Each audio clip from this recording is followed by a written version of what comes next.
Welcome to Open Bar Fantasy Baseball Podcast. It's Sunday, April 25th, about 9 o'clock p.m. Fab has run for your big leagues. April is almost over, and it's been crazy as usual. Lots going on. You buying, you holding. Ben, how you been? What's going on? Been good. Ben's been good. Had some rough spots here and there, like everybody else, but, things are good. I don't know what else to say about it. It's been good.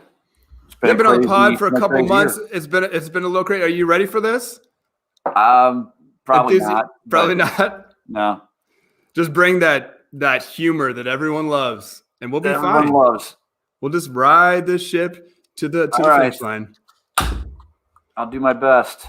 Is the bar open? Did you just open the bar there? Did I hear a crack? The bar's open. This is a Rupture IPA. Yeah. We did some fun. We did a lot of brewing last couple of months, and I don't even have any with me on site here, so I have to use store-bought. Terrible.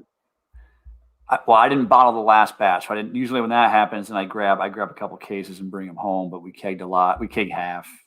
So glad things are going well on that front.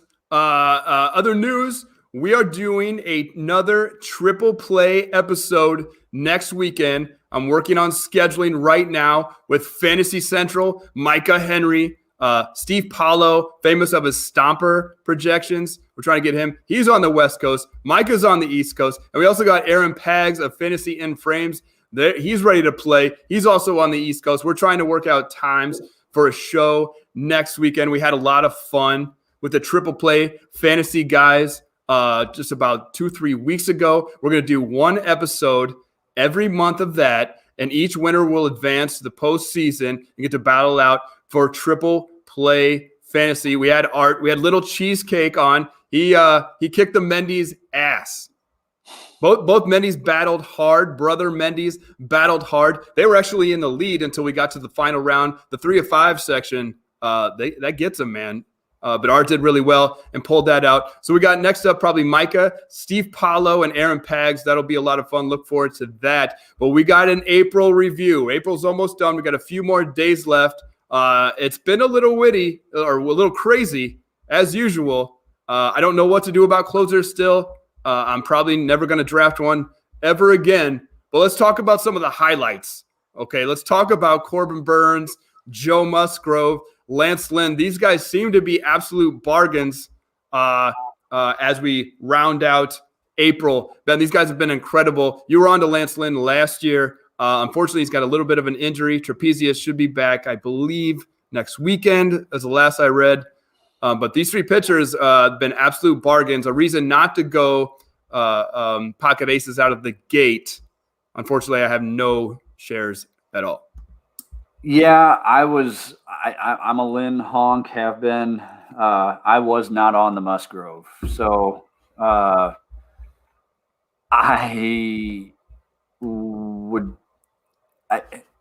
be shocked if this continues all season.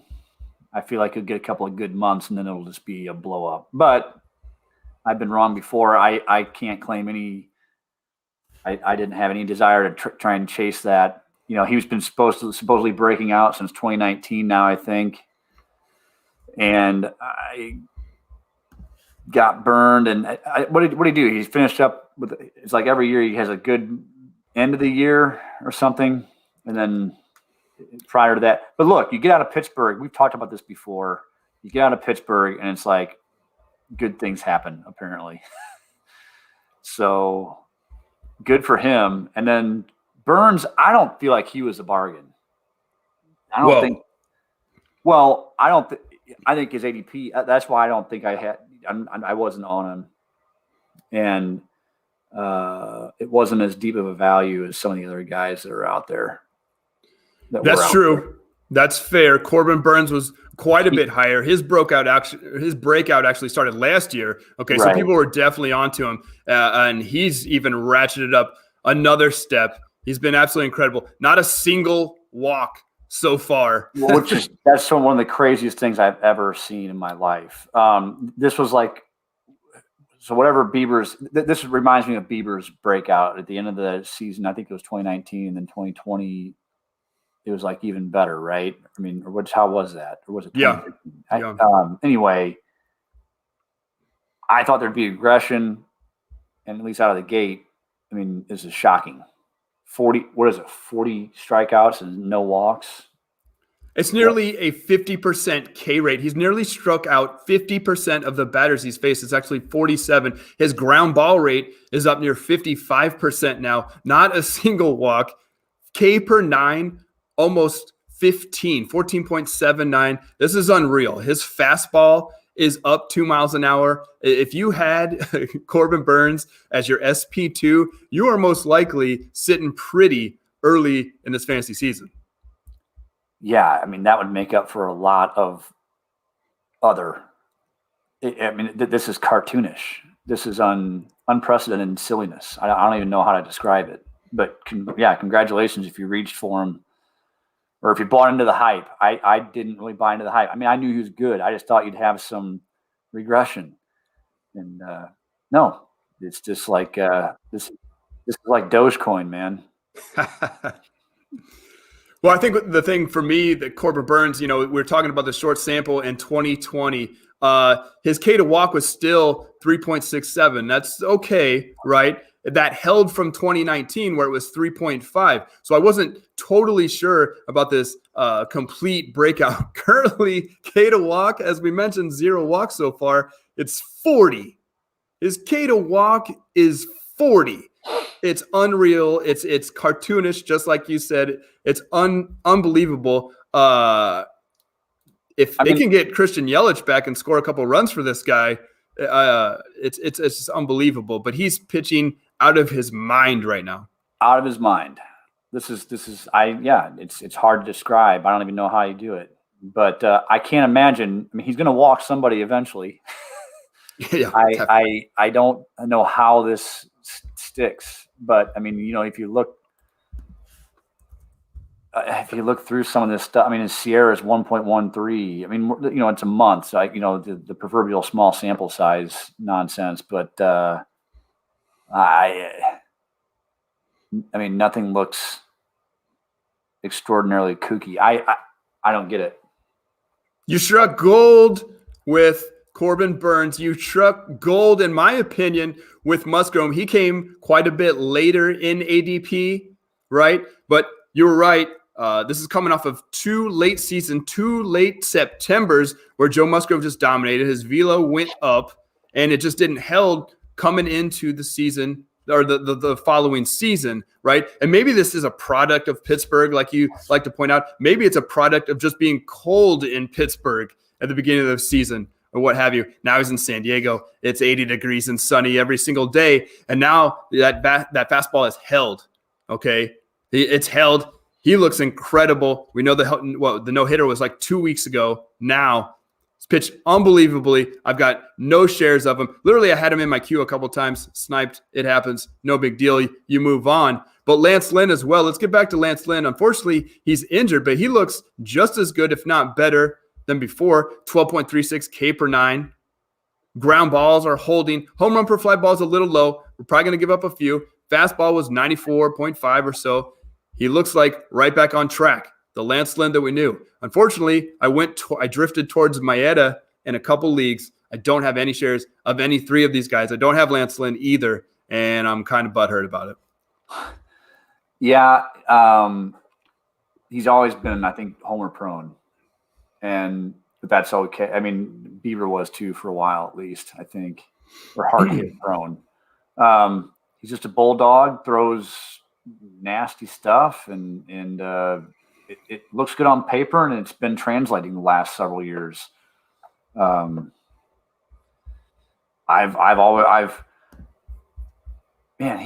was his breakout year? That was 2-3 years ago. And since then, he's been solid. That was a year after 2019 again. 2019, he was healthy and looked good. Yeah, that was his first full year after Tommy John, I think, and it was right. Yeah, he did. Well, he did 156 innings in 2018 and then 208 with Texas in 2019. Barely gave up any home runs then. Strikeouts went up. He looked really good. The fastball was almost up to 95 miles an hour. Yeah, he pitched really well. But this year, ERA 0.92 before he started on the DL. xERA 1.69, FIP 1.32. Yes, regression is coming. But those who waited for these three, Lance Lynn, Joe Musgrove, and Corbin Burns, must be happy with how things are going so far. Yeah, better be. Yeah. It's fantastic. Ben, here's the thing, though. Okay, you and I have always kind of given pushback on the pocket aces. We've given a lot of pushback. We know that injuries can occur. Once the injuries occur to your ace, that's a lot of trouble. But what we're staring at right now, what did I say it is? April 25th. We got healthy aces, and we got first-round bats in serious trouble. Christian Yelich might be in a lot of trouble. We knew the bad back existed. He is on the IL now. Acuna, almost a trip to the IL. He struggled there for a couple of weeks. Fernando Tatis swung so hard, he threw out his shoulder. He went crumpling to the ground. Now, appears like he's going to be okay. He's been red hot this weekend versus the Dodgers. Juan Soto, we're talking about the top three bats in order, minus Mookie. If you went that direction, Juan Soto is now on the IL with shoulder. We have no idea when the injury occurred. It doesn't seem to be serious, but they did put him on the IL. Mike Trout has now sat for like the last 3 days. And Trey Turner took a comeback or caught one off the shoulder today. He's beat up. What is this? 1, 2, 3, 4, 5, 6 guys out of your top 12.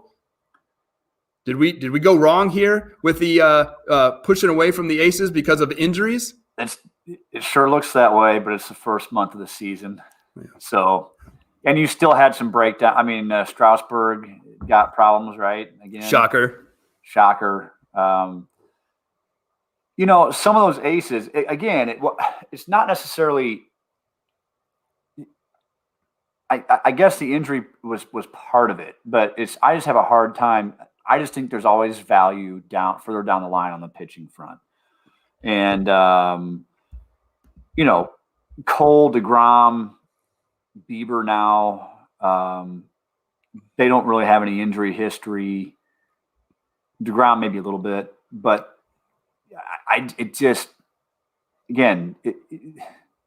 the mechanics of throwing is just prone to repeated injuries, and usually big ones. It's not something like, you're tweaking something. It's usually something, a symptom of something of a bigger problem. People were fading Max Scherzer, but he looks great.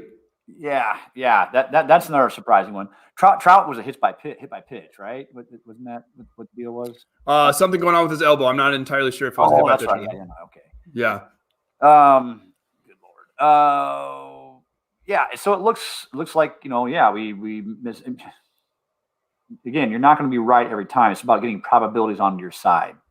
And so I'll stand by this strategy until it becomes a major trend, which I don't think it will be. I got to agree with you. Like, I'm a little burnt. I'm a little butt hurt right now on my teams, very mediocre teams across the board. We're going to talk more about it as we go forward. But basically, I missed on the Musgrove, the Corbin Burns, like I said, the Lanson, the guys that seemingly are backing up their breakouts from last year. Okay. And then I drafted farther down. I went after the Evaldis, the Montgomerys, the Urquidys, the Zach Eflins, these kind of guys. Some of them are hitting. Some of them are questionable. We're going to talk about that later. But, man, it's been crazy so far in April. I hate to see these young guys, Soto, Tatis, and Acuna. They're so exciting. They're so much fun. I hate to see them struggle with any kind of injuries. And I'm going to tell you this right now. Like, I get it. Fernando Tatis is probably one of the most exciting players. Okay, I got a little bit of background when it comes to player injuries with the athletic training, went to school for athletic training, sports medicine degree here. Okay, all I'm saying is that shoulder doesn't get better. Okay, once you have a lax shoulder capsule, once it pops out, not that big a deal. Twice, you're starting to have a problem. This we talked about with Cody Bellinger, right? Who's also been on the DL early on the season. Okay, I think it's a different injury, but this is what I'm pointing to.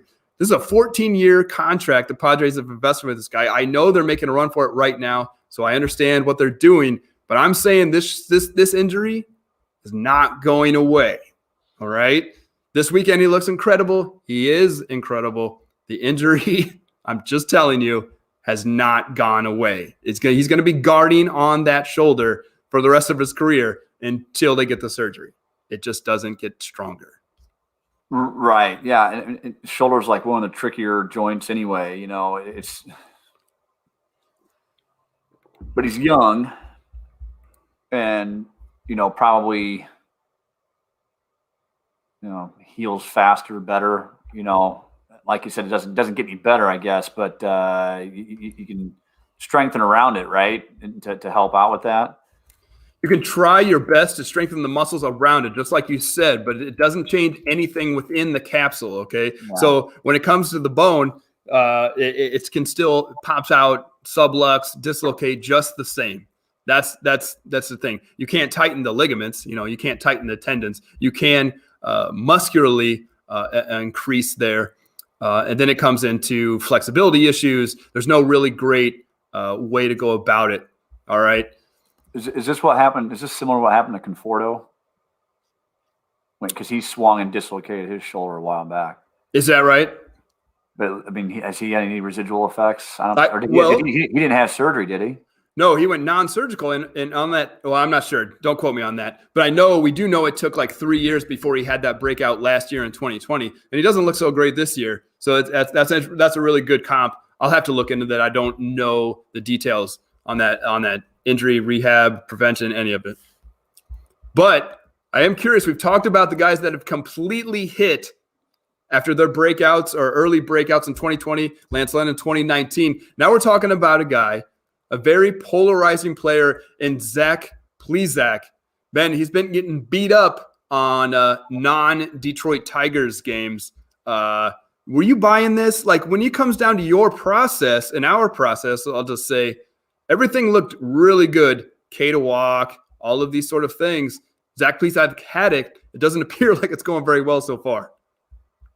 Yeah, I wasn't on him. I mean, I'd like to see a little bit more more of a track record. 2020 was such an aberration. And he was cut short anyway due to some team disciplinary for breaking COVID stuff. That type of thing. So I wasn't on him. Again, he was hyped up. It was a little bit too rich for my blood with that little of a track record. It's similar to Corbin Burns type of thing. Although, again, it's either one to me was a gamble. I think they were both too high in the ADP. One paid off immensely, obviously. Even if he takes a dump on you for the rest of the season, it's like, yep, that's right, 40 strikeouts and 0 walks. I wasn't on him. I wasn't a believer, and so that one looks good. But so 2020, his ERA was 2.28, incredible. The expected ERA FIP was pointing to regression. Nobody was going to argue that, right? But it was still 3.4, 3.39 right, for the it wasn't FIP. Terrible. Right, everyone is all about that. We know, like, again, this was a polarizing player. Some people were sounding off loudly on Twitter. I too was not really on this. However, in TGFBI, apparently nobody else in my league was either. So when he fell all the way down to like 94th overall, like 3 rounds after his ADP, I did dip in here. I do have a piece of Zach Plesac. I'm not completely out. I'm not completely out. He's got a 6.75 ERA, awful, god awful, 4.01 FIP, 3.70 xFIP. That'll still play, okay? If he can get it to a 4 ERA, fine. I'm still in the mix. The strikeouts are a little bit concerning. They've totally went back to norm. He had a 6.85 K per 9 in 2019, 6.75 so far in 2021. Still holding the walks down, still very accurate, okay? Giving up too many bombs, 1.45. Doesn't look good. 50% ground ball rate. We both like to see that, okay? I think he will pitch better. I'm not sure what I'm going to get the rest of the season, though. I'm not sure he'll pitch that much better if you look at his StatCast page. Right. It's not. It reminds me of that song. It's as cold as ice. It's interesting you say that because the expected ERA is 4.92. So that's obviously 5. That's a whole run different than FIP. So it'll be interesting to see how that plays out the rest of the season. I don't know. I know we always go, and we're going to talk about this later, ERA minus FIP. We're going to look at the leaderboard, see what we see. Zach Plesac is on there. I don't know if you do an ERA to expected ERA. I don't know if he's going to be on there. I might have to look that up. That might be a tweet for you guys later. What else? Ben, I'm heavily invested. My TGFBI team is struggling right now. My ace out of the gate, second round, Luis Castillo. He gave up, 4 more runs today to your Cardinals. He struggled. Fastball is way down, okay? I'm not sure you were high on this guy, but I think you liked him. I was really high on him. Okay. I still would be. He was a slow starter last year. I got absolutely burned early on by him last year. So I was looking at the Plesac. His E minus. You're talking about the FIP, right? E minus F. Correct. It's 2.74 on here. Yeah, he's leading, isn't it? Is he first and second in the leaderboard, E minus F? Well, I just got down. I had to get down to 10 innings, and he's not. He would be unqualified. I'm not sure why it didn't show up on the qualified part of it. But Gotcha. He's would be very close to the top. As long as we're there, Luis Castillo the same. ERA is 6.05 today. His expected ERA is 4.48. Now, FIP and XFIP fall more in line with his expected ERA. There's a discrepancy there with Zach Plesac. We'll see what's going on with Luis Castillo. The FIP is 4.70, and the XFIP is 4.22. So this is less exciting for Luis Castillo, who is going in the second round of basically all drafts. Yeah, the Sierra is 4.23, and you're not getting the strikeouts. I think you were even getting the strikeouts last year. Totally. I thought his velocity is showing. I today, I mean, he was in the 94, 95 range when I was watching that game part of it. If that's the truth, I haven't looked up today's action. That is way down. Last year, he was at 97.6. Fangraphs has him at 96.2 so far this season. That's a mile and a half different. If he was 94, 95 today, that's a major problem. That's probably an injury, if that's the truth. You don't think it's still chilly? Well, I believe it was a beautiful day in St. Louis today. Don't quote me on that. I think it was like close to 65 degrees. I mean, we're not talking about San Diego, but as far as the Midwest goes, that's a beautiful day. Yeah. I wouldn't give up on him yet. Again, I don't think he was doing all that great. In fact, I know he wasn't doing great last year. He was god awful. And you looked at his StatCast page and it's like, holy crap, I needed him to come through. He ended up doing it. I would give him a little bit longer leash. He's a ground ball guy. The home run per 9 is nearly the worst of his life. The strikeout K per 9 is the worst of his life. So this is unfortunate. His left on base though is near 57%. This is going to naturally regress to better territory. Okay. Well, and I know you got Suarez playing shortstop at some points, and there's been some bad. I mean, I've seen some Cincinnati games because it's the Central, and I'm a Cardinals fan, and it's not been. There's been some bad plays. I'm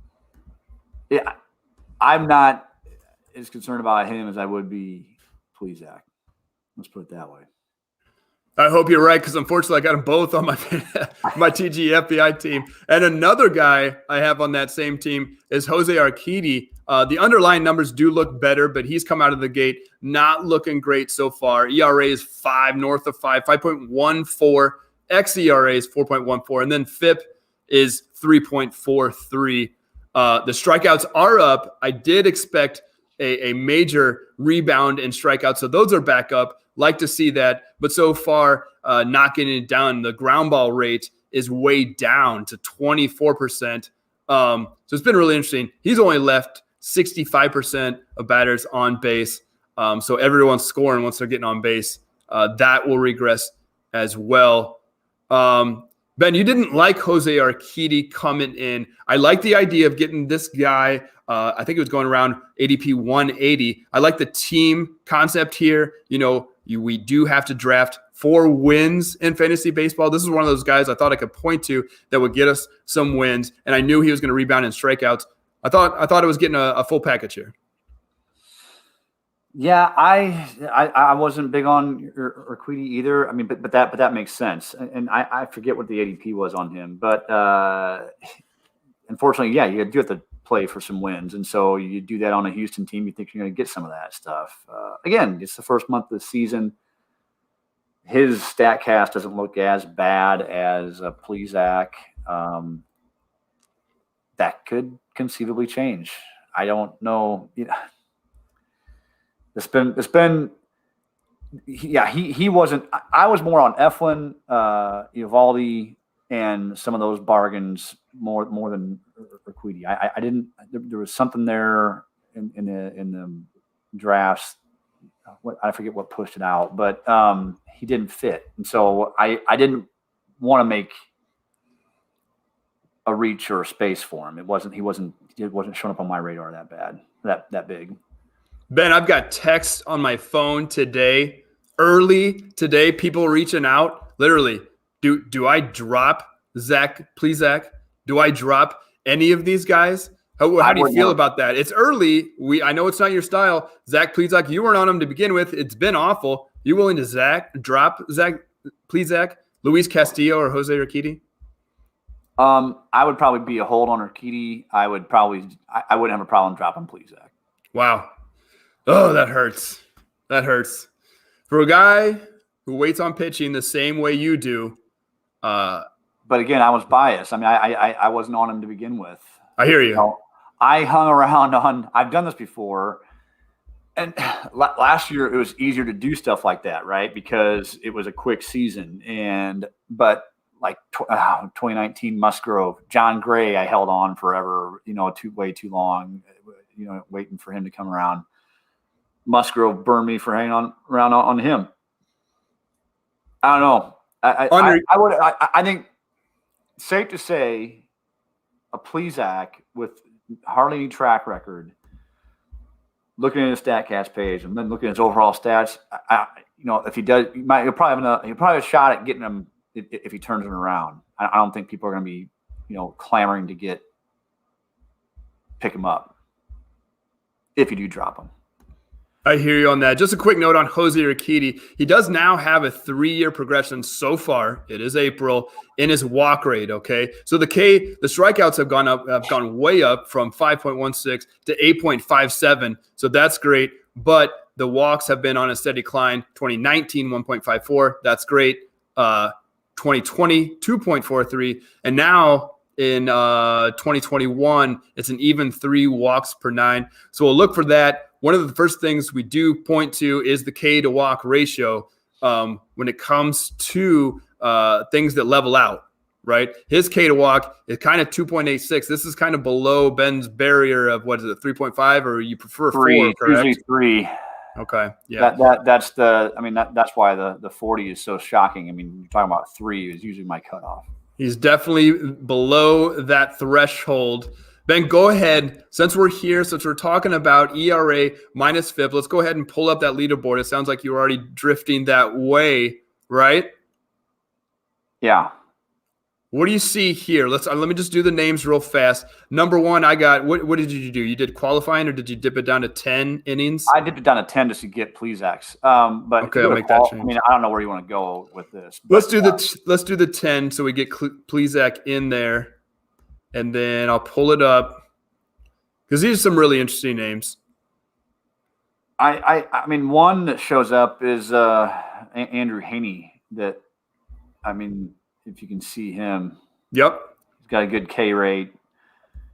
I don't know where he's at. I mean, this would be maybe a trade target, but his FIP and Sierra, everything else looks really pretty good. So it looks like he's had some, and he's always been, I think, a homer happy guy, right? Fly ball guy for his entire career. I've been off of him.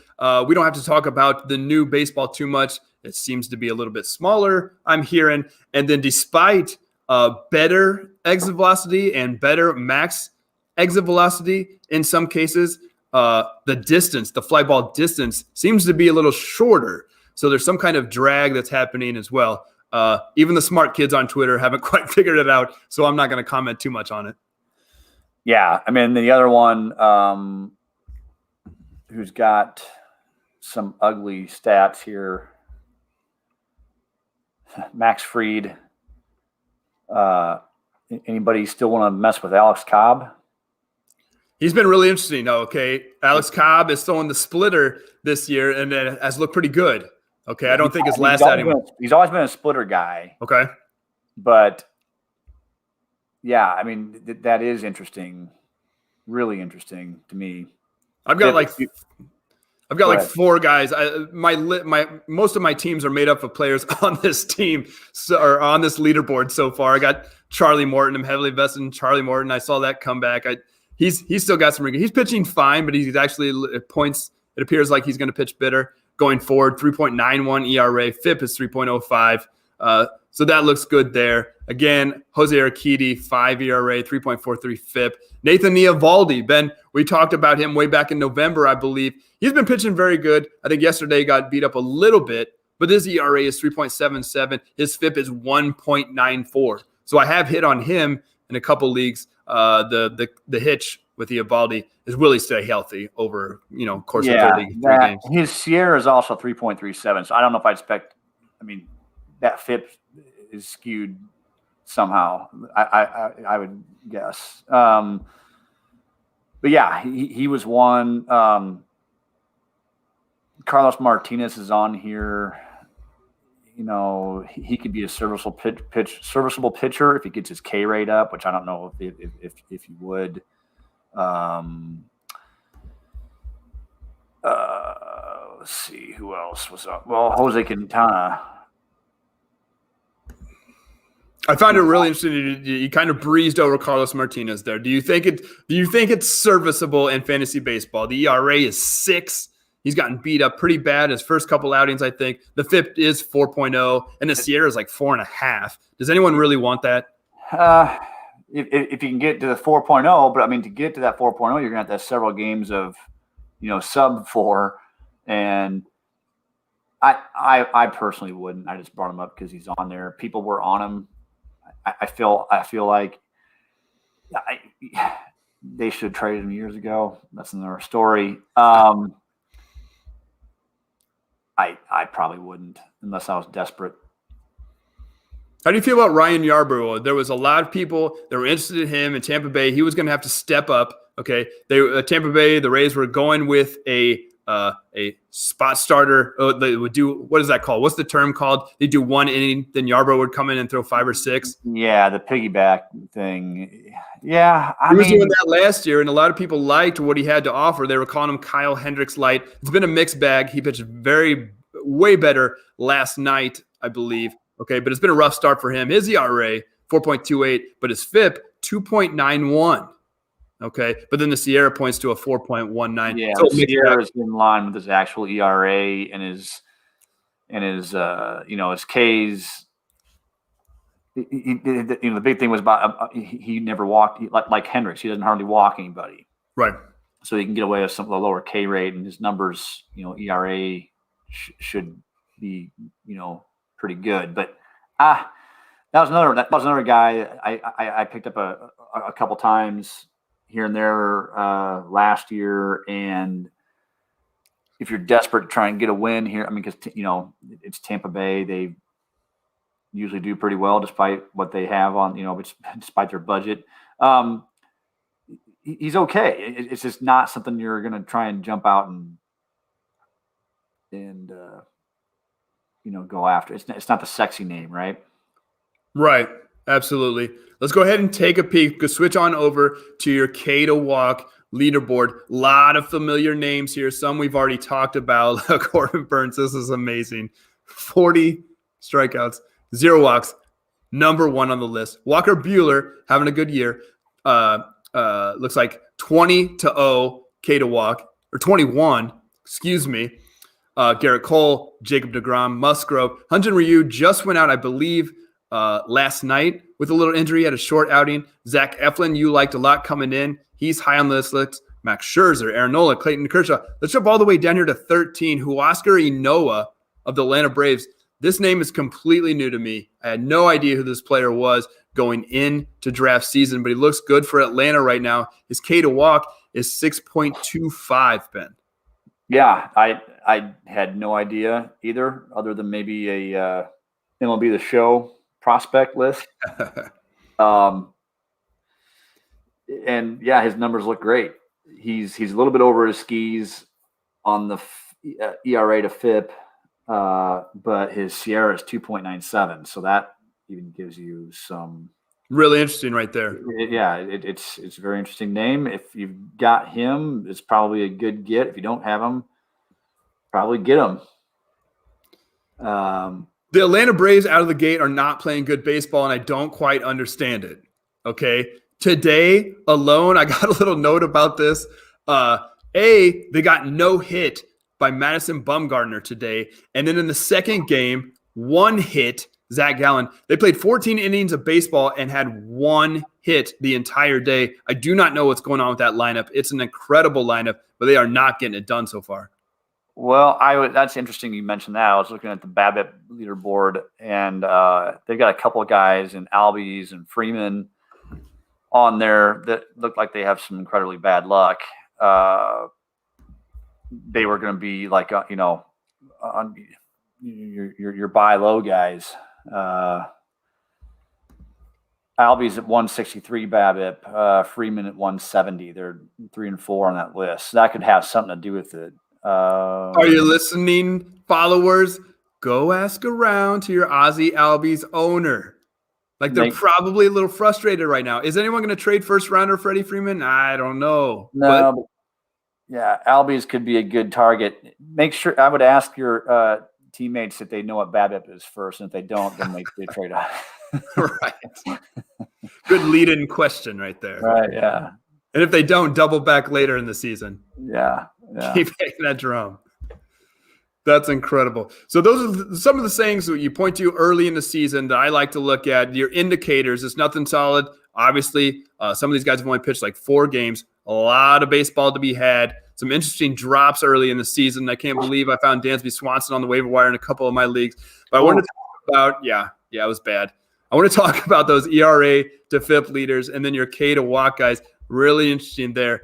I also, sadly, want to talk about some draft mistakes that I made. I did reference I've had some what appears to be very mediocre teams in my TGFBI league. Some of the bigger leagues that I've pointed to in the past. I don't know. I'm going to grind it out. I got a lot of work to do is what I'm saying. And here is what I'd want to discuss. Throughout draft season, I repeatedly talked about it. I did a couple pods. People invited me on the pods. I talked about then. Me and Ben had talked about it. I was highly invested in ADP, like 75 through 110. It was so dense of players that I wanted. Some guys, their ADP had fallen because of a bad 2020, a bad small sample, but I wasn't buying that. All of these guys were compacted in there. I couldn't have them all. Nobody can have them all, right? Unfortunately, what I did was let ADP dictate who I got instead of going after the skillful players. And this so far looks like a major mistake for me. Okay. So then we're talking about Javi Baez, Yohan Moncada. They were early. They were right around 75 to 80.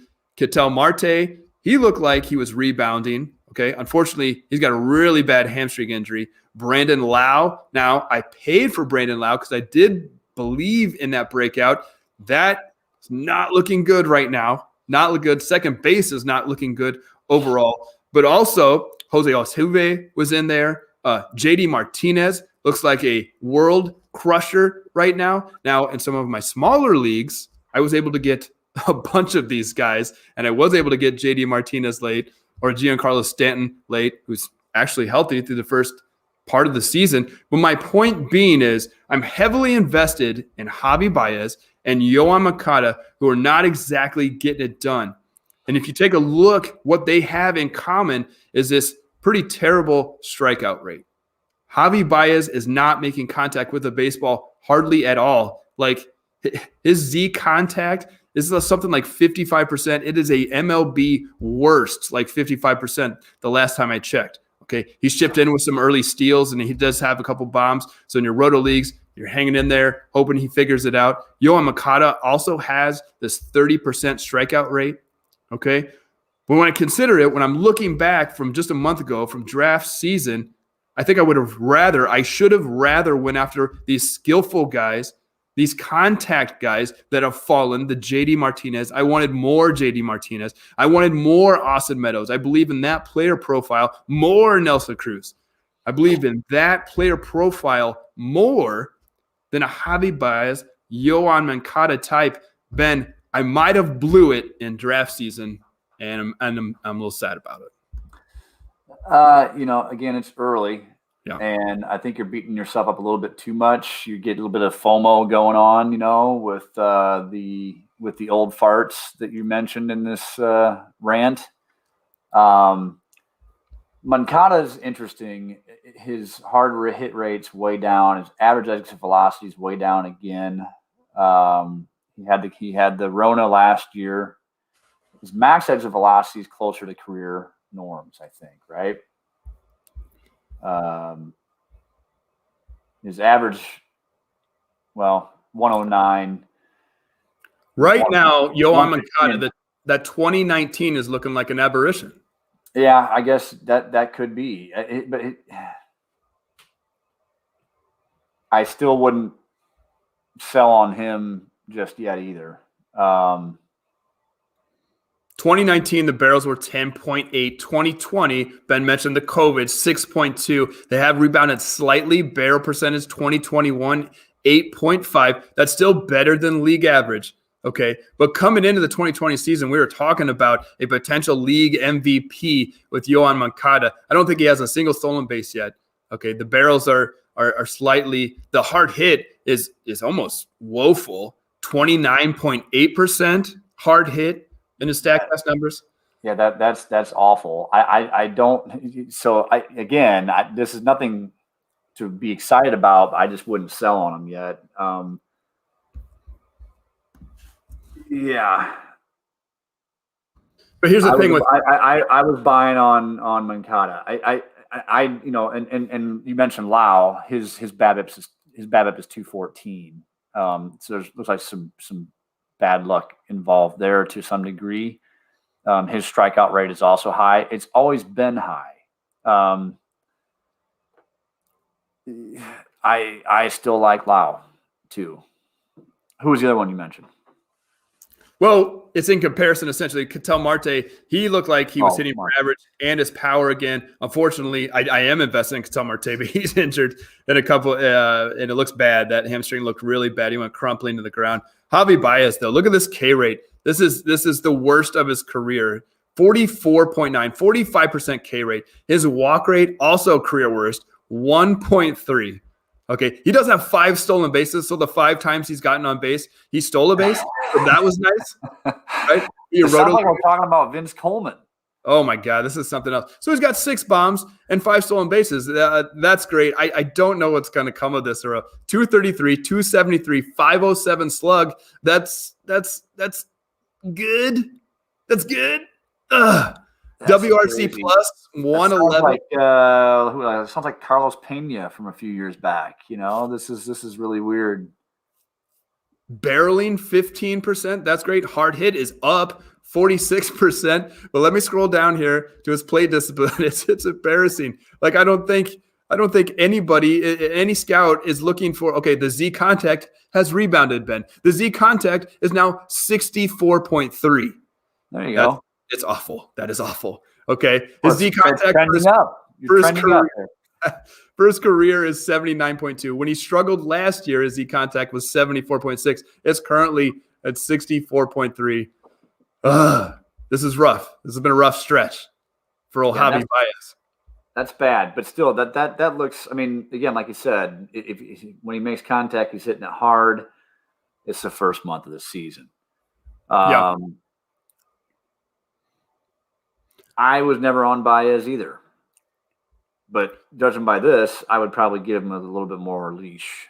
Right. For me and Javi Baez, he was the last shortstop that I was really actually targeting. Like if I missed on the Baez Dansby Swanson, then I was basically sitting and going shortstop extremely late because I felt like it fell off a cliff. So I did end up with some Javi Baez, some when I didn't need to. I actually got him as my middle infielder in TGFBI. But he will be better. I wonder if there's an eye problem there. I honestly do. He's missing so badly and so often. I wonder, is that crazy? 44% is extraordinarily. I've never even seen that, I don't think. When he broke into the league at 2014, 41.5. Okay, if he had 52 games there, we knew he struck out a ton in the minor leagues, but it appears like what was it? He was pretty damn good for the Cubs in 2016 when they made their championship run, and again in 2017. I don't know. Again, in 2018 was incredible. 34 bombs, 24 stolen bases. I don't think we're ever going to get that again from Javi. This is a volatile player profile. This 30% strikeout rate and more. This is what I'm talking to when it comes to a draft mistake. I should have valued a different skill set, and I'm kind of bummed about it right now. Well, it's all right if you have a couple of these guys on your team, but you don't want to stack your team up with them. I mean, he's always been awful. I mean, he's never walked. I mean, it's been as shitty as they come in that regard. The strikeout rates were at least below 30 for a while. And then holy moly. I didn't know it was that bad. And you got to believe that's going to improve. Yeah. The book's not on him for forever. I mean, you just don't ever throw him a fastball. You throw him breaking balls, and he'll swing at everything. I don't know what the difference is right now, but that's awful. I still would. I guess the most concerning one on here for me is probably Moncada, out of the ones you mentioned. Okay. That would be, yeah. He at least you're getting stolen bases, which is a hot commodity, and you're not even getting that with Moncada. True. And I think Lau's going to come around. He's at a weak position anyway. That 214 BABIP's probably going to improve. Ben, we don't have to go too deep into this right now. Okay, we're already 47 minutes in, and we got a lot to talk about, so we might have to rush a little bit. But once again, everyone drafted closers the same as they always have, and we're all getting burnt again. I'm never drafting a closer again. I want you to hold me to this. Like, I'm never going to draft. I told you what to do. I told you to draft Chapman or Jansen. I do have shares of Jansen, but we see the Dodgers. They win a ton. We get it. He's had opportunities, but they're going a different direction. They're never using him on back-to-back nights, apparently. So this run, he's probably capped at 25 saves this year. He's probably never going to see 35 or 30 again if this is going to be the case. They have several guys with saves already. This is my point. Like, even a Jansen is not safe. Right? Who is safe? You don't think they're just going to baby him for the first month or two? I mean, that won't be the whole year. I hope you're right. I really do. I'm heavily invested in Kenley Jansen because when it comes down to like the top 10, he was near the end, and that's where I was dipping in. Okay, Liam Hendricks hasn't been great. He was coming off the board either first or second with Josh Hader. Josh Hader only has like 3 saves, I think, so far. It's only been a month. Not that big a deal. You're still getting the good ratios from Hader. Okay, but the rest of this, Raisel Iglesias hasn't been great either. We're talking about a San Francisco Giant that's leading the league in saves right now. I'm never drafting them again. I'm just not going to do, when it comes to draft capital, I think I'd rather take my shot with more starting pitchers there and just pick up these guys that we're all pining for anyways, right? Like we talked about this before. I didn't have the nuts to do it again in draft season, but I'm still scrambling just like everyone else. I'm always going to try and get one number one closer. And I've been made fun of numerous times for getting Chapman when everybody thought he was washed up. People made fun of me about Jansen last year. It's the most volatile. Everybody thinks they're a card-carrying genius when it comes to bullpen usage and whatnot. San Diego tied up here, huh? That's funny you mentioned that. I just got a text from an old friend. It was 7-1 when we went live. It's 7-7. These games have been incredible. Yeah. It's nice that San Diego's got a good. You got two California teams going at it. Not that I give a rat's anal about that state, but it's been the highlight of the baseball so far in April. Yeah. These Dodger young, exciting players. Yes. Ben, I'm going to cruise through this news and notes. Okay, we got a lot of guys to talk about. So hit me up. I'm going to let you touch on any of these that you want to later. Okay, but news and notes. George Springer's been out almost the entire season to play a full game at the alternate site this week. Ryu left the game today early with an injury. Christian Yelich, as we mentioned, MRI revealed nothing, though. So they are spiraling. They are looking for answers on Christian Yelich. Mike Trout out of the lineup again on Sunday with the elbow. Altuve activated, quote unquote, sometime in the next week. He's had the COVID. Kevin Gausman, Uncle Kevin, dealt last night. He's been a highlight of mine. 8 innings, 101 pitches of 1-run ball versus the Fish. Trevor Bauer, I don't know if we want to talk about him again. 3 runs, 2 earned versus the Dodgers. The 2 earned were off of Fernando Tatis last night, who got another bomb today. 2 bombs off of Trevor Bauer. Covered his eye, rounding the bases. I love this. Was a lot of fun for me. Hope you had fun with it too, Ben. Reese Hoskins with 2 bombs yesterday. He's off to a hot start. And then we mentioned the Mad Bomb no-hitter. Didn't see that coming at all. 7 innings. 7 innings. Does it count for you? I can do 7 innings. MLB is saying it doesn't count as a no-hitter. Do you like it? I mean, MLB said we're going to do 7 innings. Now they're going to tell Mad Bummy don't get a no-hitter? Yeah, stop doing 7 innings. All right, let's jump into our buy or sell, Ben. These are guys, some of them with slow starts, some of them with hot starts. We're going to talk about some of the things to point to, why we like them, why we don't. Ben, I know you liked Josh Bell at the first base position late in drafts. He actually started creeping up as draft season got closer to the regular season. I got a couple shares here, but it's starting to look like that one half of season doesn't look good for Josh Bell. Yeah, this is an in-betweener. I would still hold on to him for right now. He ended up being too high. In ADP. He Okay. got hyped at the end, but he mashes the ball. The problem is he mashes it straight down into the ground, apparently. His launch angles, I think it's like, what is it, negative 0.2? Yeah. Oh, that's really interesting. I actually didn't notice that. Thanks for pointing that out. Yeah. He is crushing the ball. His exit velocity is 93, max 109. I didn't realize how bad that was. The launch angle is negative 0.2. Yeah, negative 0.2. I'm not sure how that's a possibility. You could just say 0, but he hits anyway, the plate, tops the plate every time. Barrels 12%. He's barreling it into the ground. Right. Yeah. So I don't know how that shakes out. That's got to be some kind of an aberration. His career, he's bounced around anywhere between high 5s and then a high of 13 in 2019, which was his big year. But his exit velocity is a career high at 93. That's why I want to give you the pushback, though. And the 2019 was like half a season. He murdered the ball coming out of the gate. Now we're talking about, obviously, the short season in 2020. We're talking about 6 months now of like not very good baseball. The K rate is through the roof again on a 3-year climb. 19% in 2019. You like that. 2020 up a little, 26%. 2021, 32%. This does not look good for Josh Bell. No, and that's what I mean. This was a tough one. It's a mixed bag. Again, early on, I would, if you have him, hold him. I don't know if I'd go out and try to make a trade for him. I think there's better options out there, but this isn't terrible in my opinion. I think he's got potential. You got to believe his launch angle is going to improve a little bit.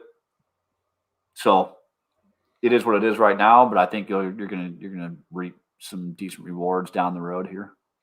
Ben, I don't know anybody that wasn't interested in CJ Cron once he signed with the Rockies. Hasn't really shown up yet. He's kind of recently got hot. I think he got a bomb today. 11.8% walk, a 25% K rate. That'll play for a big man, a first man with a lot of power.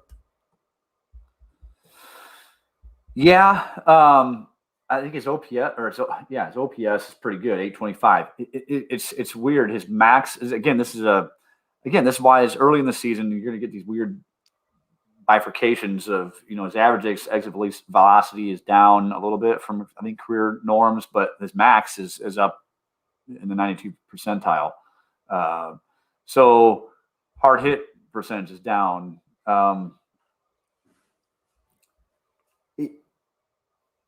He was a good get where you got him, right? I think, but you also had Carlos Santana. You can't even past that. That's who I was on.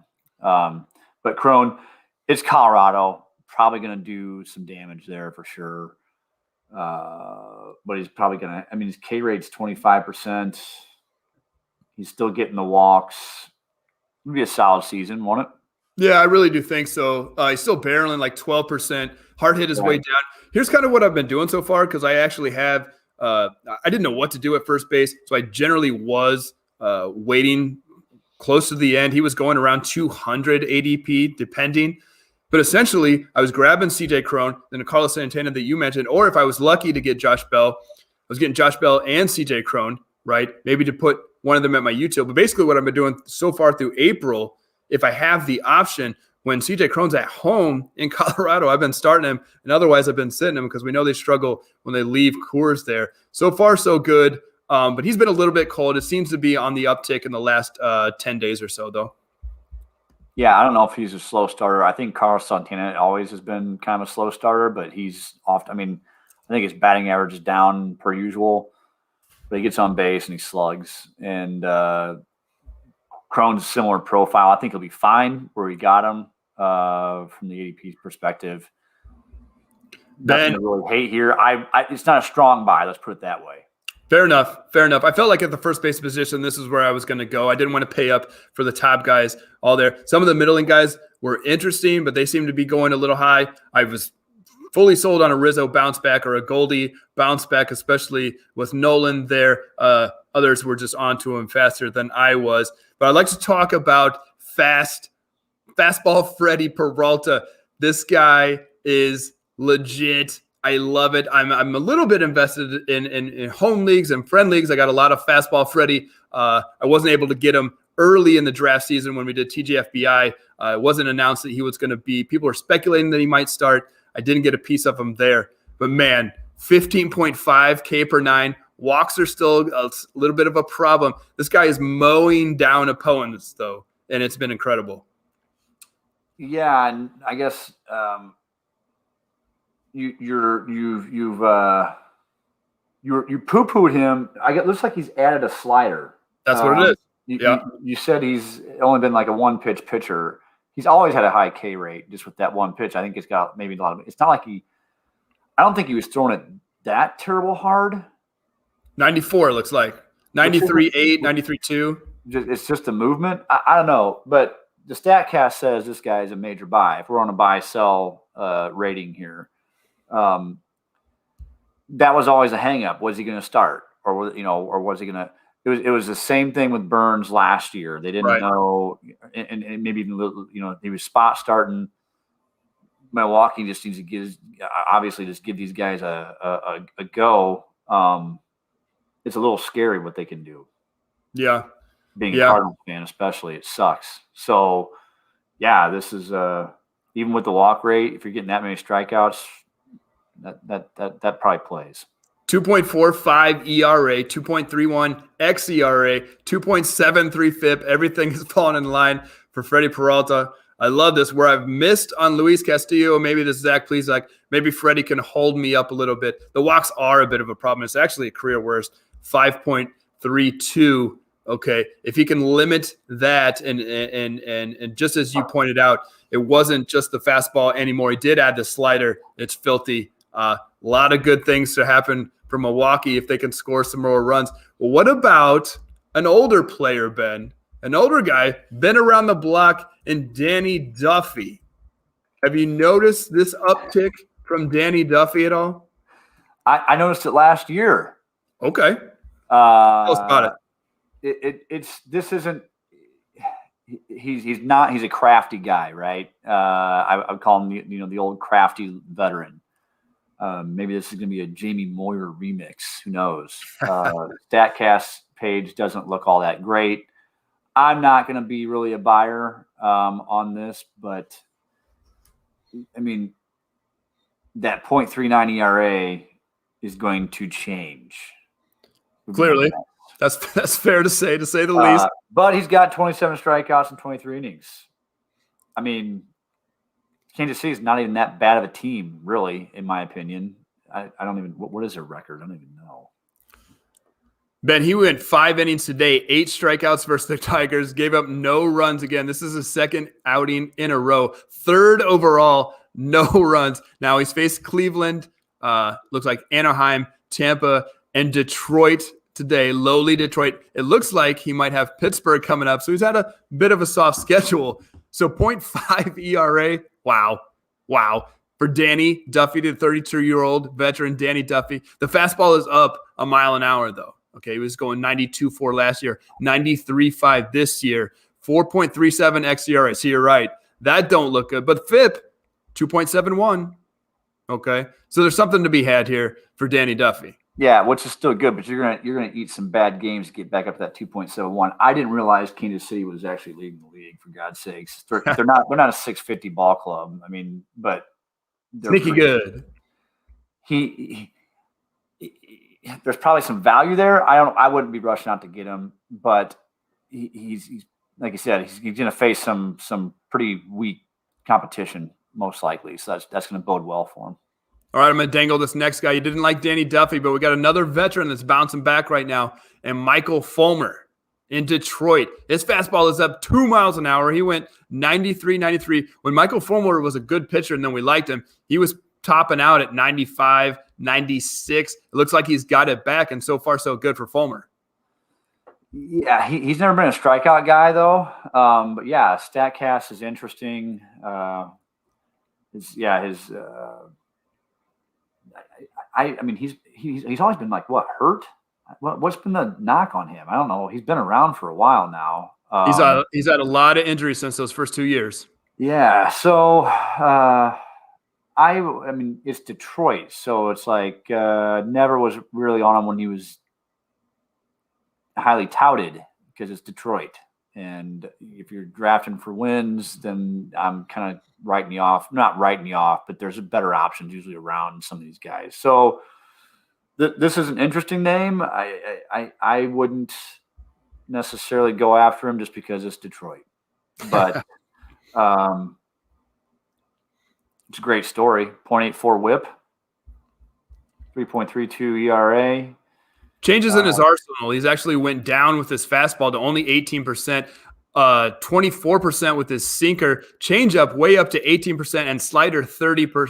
Yeah, I see that too. So yeah, slider a whole lot more than before. So far, so good for Fulmer. It's been fun. Yeah, I got shares in deep leagues. Went with the slider. Weird. Nobody's doing that. Who thought of that? Good for him. You like to see guys like that pull through. Like I said, I do have shares. I am riding that wave for as long as I can. Hopefully he can stay healthy and keep things going. Let's talk about a bounce back guy. Not so old, close to my heart, and Chris Bryant. Ben, I knew it. Is he fully back? WRC plus 173. You know, it's always going to be the shoulder. We just talked about the shoulder stuff. Takes a long time to heal. I guess. When does that unravel? He is maybe the lone bright spot on the Cubs? Wilson Contreras has been amazing too. 971 OPS. That's crazy. Still not the exit velo guy, right? Never really has been, but it's career high right now. 89.9. That'll play. Barreling the hell out of the ball, career high. Still walking. His strikeout rate's dropping. So looks good. Hard hit rates, 42 point. Just call it 42. Lot to like. 309 guy, but you know what probably 309, 392, 632 slug. That's going to drop a little bit, of course. 431 WOBA. I'll admit I was worried about the shoulder. Did not look good in 2020. He was not making hard contact again. I've got 0 shares of Chris Bryant, but my fandom, my heart is so happy to see this, right? I know Ricketts is just licking his chops, ready to trade this guy, sadly, and Craig Kimbrell on his rebound. But great things for Chris Bryant. If you bought in, he was going late, especially at the third base position. For a guy with MVP skills, you didn't get any Kimbrell shares either, did you? No, sir. Absolutely not. I was in until spring training. He was awful in spring training. Spring training does matter to me somewhat, but when he reverted, walking everybody and giving up the home runs in spring training, I was off again. And, paying the price for that. Yeah, so, if you can get – you're going to have to pay through the – speaking of if you own him, see if you can get something better than what Ricketts is going to get. Ben, we've been off of Vlad his entire career. Essentially, you are well-spoken about your StatCast love, and the thing has not been there. The hard hits it, kind of like Josh Bell, straight into the ground. We don't have to talk about the weight loss anymore, but it appears to finally be working for this man, right? 14% K rate, 70% walk rate. It looks really good as Vlad finally piecing it together. It was never a question of whether or not he was going to probably put it together. You're coming into the league, what? He was 20 when he came up? Yeah. There's going to be an adjustment period. How many Juan Sotos exist in the world? Very, very few. The issue has always been the hype gets him drafted way, way, way too soon for a guy that's never going to steal any bases, that didn't have a track record. You knew the talent was there, but again, the launch angle, it wasn't terrible. It wasn't Yandy Diaz bad, but it still wasn't good, and he just couldn't put it together. Looks like he's going to maybe put it together. His exit velocity is actually it's career high. You nailed it on the head for me. It all came down to ADP for Vlad. The fantasy community just accepted his growth, and the numbers didn't show it, right? So, I was just off, and especially at the third base position, this wasn't going to pay for that. A third-round guy who hasn't broken out, who hasn't shown it, he hit it hard, but he still had to make that correction. This was one of those guys, I don't always have to sit there and see it, but with Vlad, I had to see it because I wasn't going to pay for it first. At the position, at ADP, I've got 0 shares. Great for him. Look, there's a wave coming. These young guys are coming. It's exciting for baseball. I just don't have a piece of Vlad. I feel like we talk about him every single time we do a podcast. Yeah, well, and again, the whole best shape in your life. He's slimmed down. That stuff never holds water for me. A lot of times when you do that, you're maybe even there's some unintended consequences negatively for doing that. This appears to have worked in his favor. Apparently, the panda had to be panda sized to be worth the shit. So that there's always that side of the coin too. He's going to be. There's a changing of the guard here. It's fun to watch. It's a new, new excitement and blood into the MLB persona that some of you Gen Xers, Wires think it's boring. I'm a traditionalist. I love the game just how it was. You should be sliding past second base. You should be putting your shoes right into the guy's leg, just like Ty Cobb used to do. And that's, these young guys. You old man. Yeah, old man. Did you hear Trevor Bauer's interview?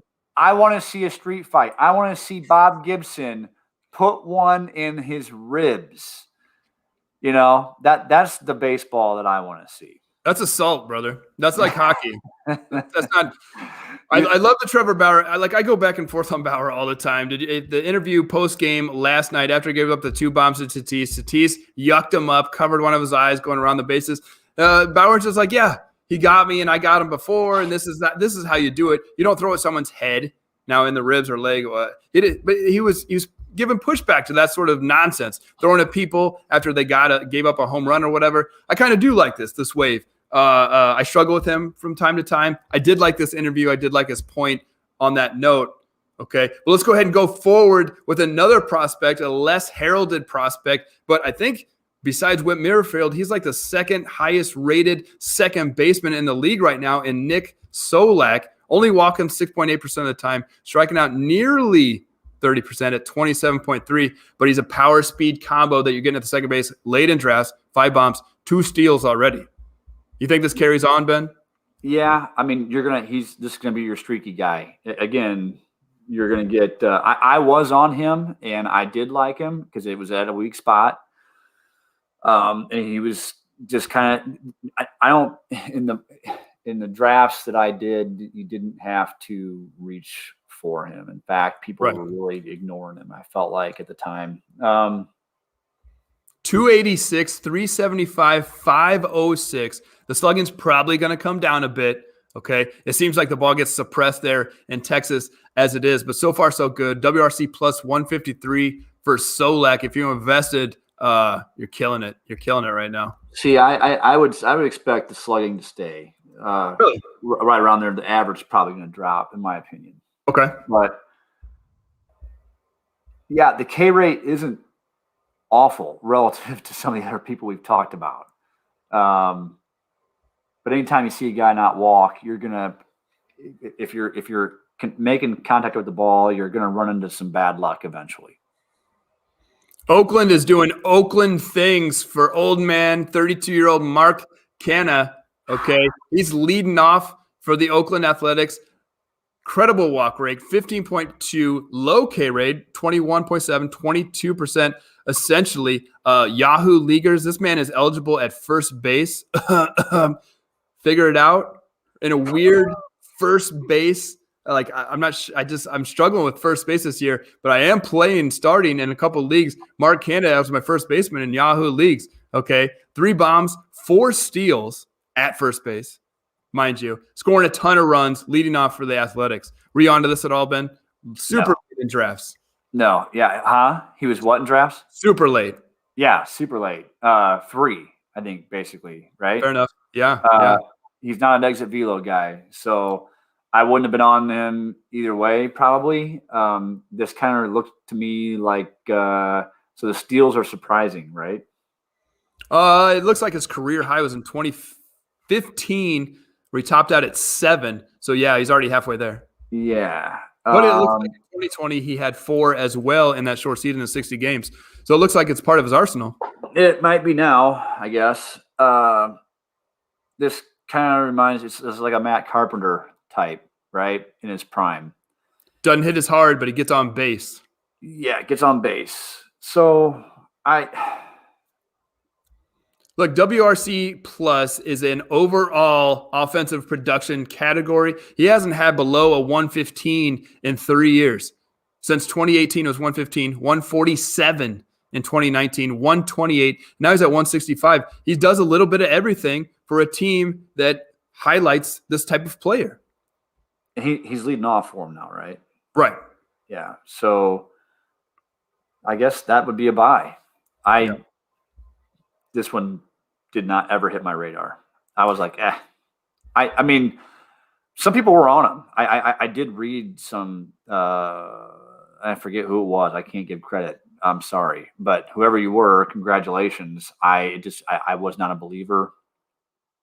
Again, he was, and I mean his everything on the StatCast really looks pretty good. His expected batting average doesn't look that great, and he's never been like a velocity guy anyway. But and he wasn't ever batting at the top of the order because they had Simeon up there. I think Robbie Grossman for a while. A little bit, yeah. Here and there. Laureano even was like 1 or 2 sometimes. Yeah, he was always in the 5th spot, I feel like, most of the time. Anyway, I wasn't on him. If he's going to hit the top of the order every day, it's like a Luke Voigt breakout, right? Age 30.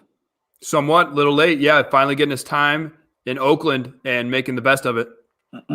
The non-sexy pickup, if you can grab him. I mean, if you're hurting everywhere else, grab the guy. I mean, if he's available. But I wouldn't run out and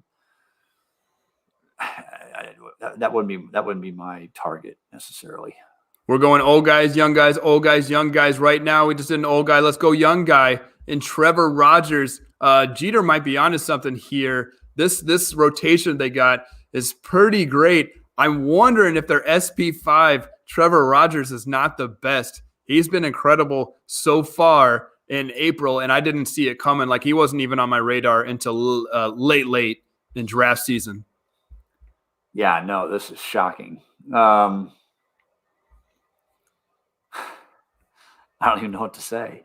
I mean, I guess I didn't know he was 23 either. Hard to trust 23-year-old on the Marlins, but if you're desperate, make a stab at it. I'd be ready to cut bait.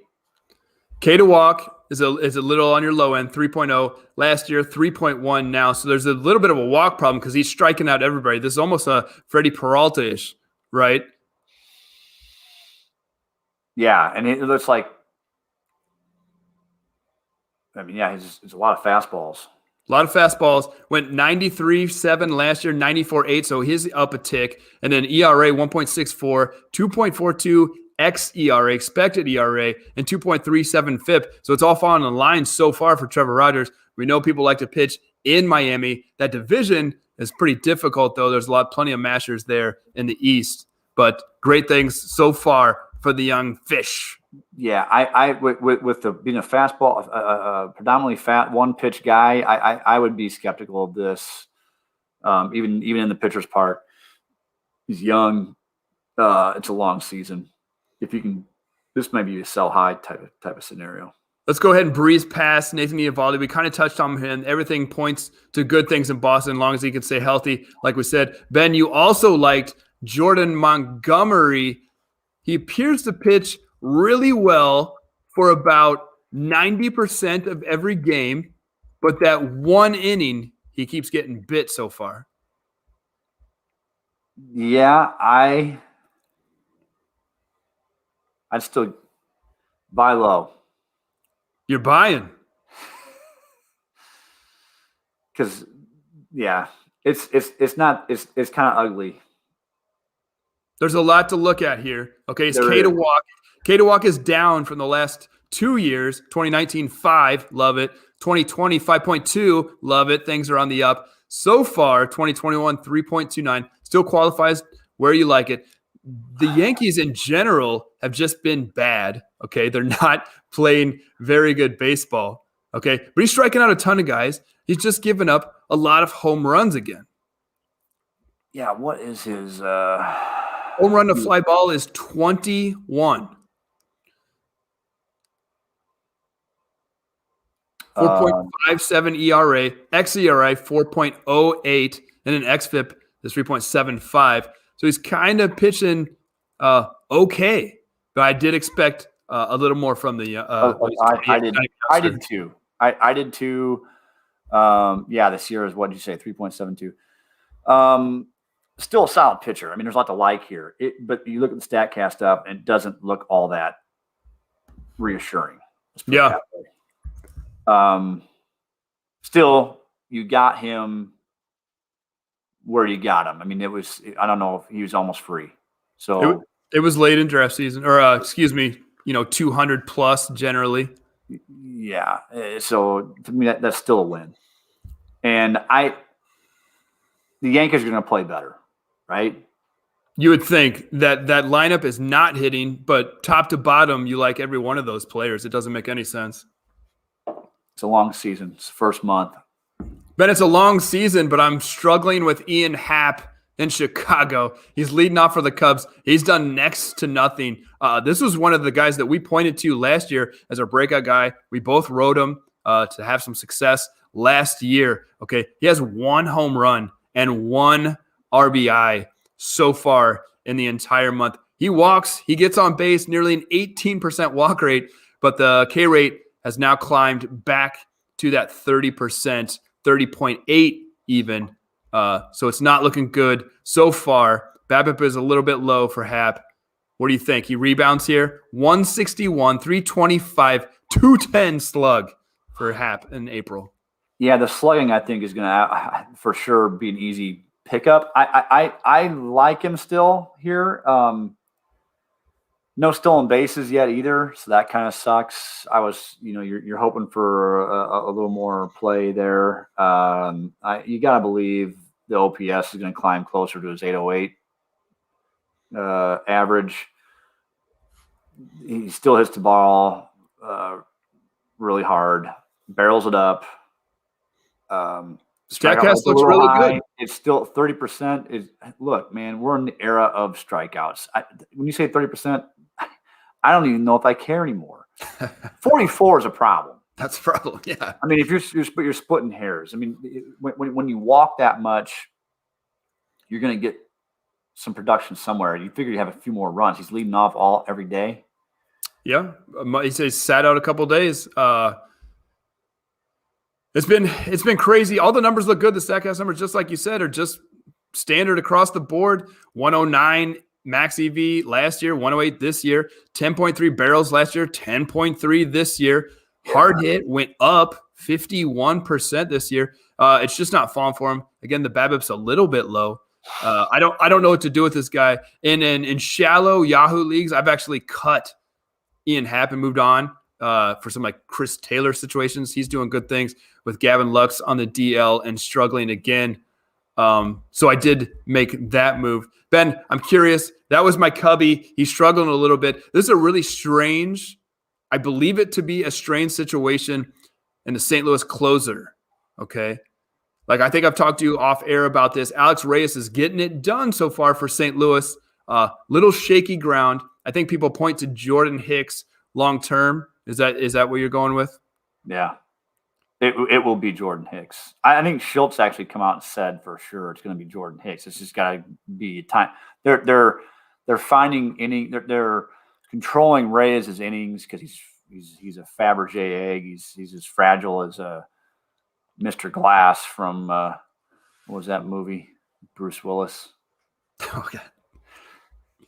I got to get a movie reference in here at some point. I can't believe we did an hour and 15 minutes and this is your first movie reference. This is great. I can start doing voices too. But look, yeah, so Hicks is going to be the guy. I just noticed Happ's launch angle is down. He's always been a fly ball guy. It's 5.5. That might be the one issue there. I think that's probably going to come around. The guy's always been a fly ball hitter. But yeah, Hicks is going to be the closer eventually. They're getting Alex Reyes in there. One, to let Hicks have a little more time to recover, in those non-stress. They're a big believer in, it's not the number of innings, it's the number of stressful innings. So, the closers are the most stressful innings, that you can muster up, apparently. And it'll be him in the end of the year for sure. Their numbers, we're talking about Alex Reyes and Jordan Hicks here. They're eerily similar, okay? High strikeout gaze, but a ton of walks as well. Jordan Hicks still trying to find his control and command coming off the Tommy John. So it'd be interesting here. The move that I made and where you can, if you have the roster space, I have backed up my Alex Reyes shares so far across the board with Jordan Hicks. Okay, that's the move I made. I highly recommend you guys do that as well. Ben, one more guy. Let's do one more guy. Gone a little bit long here, okay, because this is really interesting again. Texas Ranger Kyle Gibson, age 33. Is this finally happening for Kyle Gibson? He had some decent stuff in Minnesota too. It just wasn't consistent. I think I saw Jordan Lyles is having a fairly decent time of it too, albeit low strikeout rate. I don't know. Maybe there's something in the water in Texas. Boy, look, man, if it all depends on your personal situation. If you're desperate for something and Gibson's out there, I mean, I doubt he is now. Well, I mean, he's probably owned everywhere, right? I'm sure he's not 100% owned. I think that one of the things that stands out for me on Kyle Gibson so far, now granted, it's only been 1 month. He hasn't given up one home run yet. Okay. That's going to happen for Kyle Gibson. His fastball is up. Back up. Fine. Don't worry about it. Yeah. His fastball is back up to 93.6, ERA 2.30, xERA 2.97 and FIP 2.40. Like, I was investing in this guy last year. This is kind of like I was done with it. Like, I've done Kyle Gibson too much. I don't have any shares this year. I'm not looking for shares so far. This is going to be one of those situations. If he thrives, great for Kyle Gibson, but I'm not messing with this at all. Yeah, I mean, his StatCast stuff is expected slugging, WOBA, ERA, barrels, whiff percentage, all looks a lot better than Danny Duffy. I would probably go for Duffy over. Sometimes it's just a gut thing. I don't know that I can buy it. But if you're just a StatCast guy, if that's your process, then you probably ought to be buying it. He's not, good Lord. Isn't that funny though? Like you got burned on him. That was Musgrove for me. There's no way I'm like, screw him. I don't care. This is a breakout year for the third year in a row. Of course I was wrong. I love this game, Ben. It's maddening, but I love this game. How can you not be romantic about baseball, right? Join us next week when we do our triple play edition again. We got Fantasy Central, Micah Henry coming on. Hopefully Steve Paulo of Stomper Projections and Aaron Pags of Fantasy in Frames. Hopefully they're able to join us. I'm trying to coordinate the logistics of it all right now. Left coaster, right coaster. We'll figure it out. But thanks as always for listening. Follow us on major platforms. You can at Open Bar Dudes on Twitter, at Open Bar Ben on Twitter, and then the podcast Open Bar Fantasy Baseball you find on all major platforms. Ben, got any parting words, sir? No, just be good. If you can't be, be good at it. How's that go? Something like that. Yeah. And enjoy the season. It's been a great season. It's great to have baseball back for the whole schmear, right? 162 games. Man, I needed it. I'm happy to be back. Thanks for listening.